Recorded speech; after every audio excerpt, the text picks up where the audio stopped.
We've got a 5-on-5 ladder race against Herd, and we're on the Bologna TT course. It is 8 kilometers, 3 of which is a very steep, very brutal climb.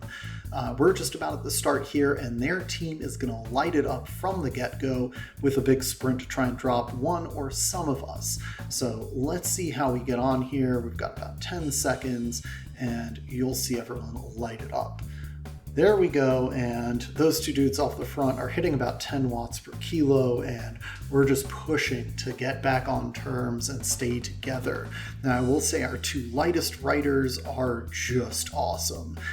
They're gonna be great up this climb, and lighter riders are really at a disadvantage on Zwift courses because on the flat they have to push so many more watts just to stick with everything, but they're doing awesome here. Never had a doubt. They're right with the group. Now, you will have noticed also they in the sprint have dropped their own rider. One of their riders was a little bit late getting off the line, and he's now on about a 4-second gap. We noticed it when it was maybe 1 second or so and started pushing on the front a little bit. I'm hurting quite a bit already. I'm at about 178 beats per minute. I'm pretty gassed, and I know I need to take a turn and pull on the front here, but I'm just struggling to stick with the group.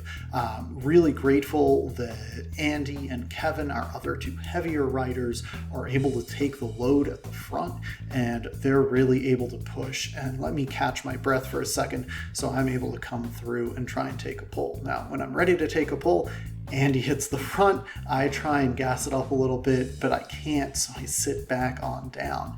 Really frustrating in this part of the race because I know I'm gonna be terrible up this climb, but I really want to do my part on the flat while I can, and it just takes me forever to get to the front.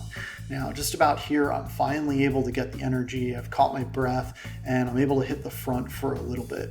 So get to the front and keep it pushing. We've already got about 20 seconds off their guy who's in 10th place at the back there, and we want to keep that all through the climb. Anything we can gain is going to be a huge advantage. So I'm pushing it there, and then they make this attack. I'm not able to follow, but my teammates are, and we all push to stick with it.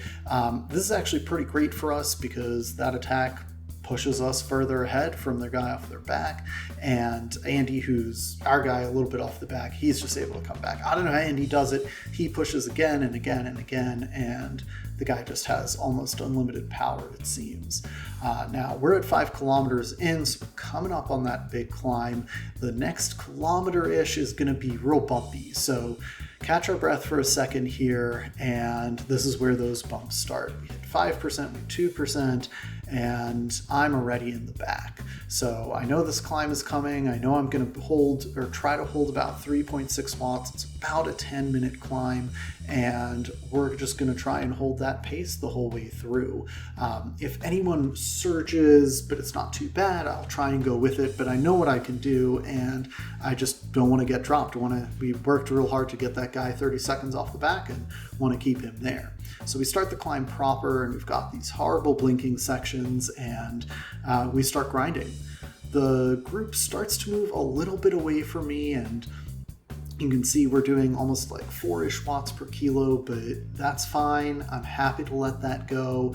I'm trying to hold like 3.6, 3.8, and just stick with it and just stick with what I can do. It's a long way to the top, so you really gotta hold your pace.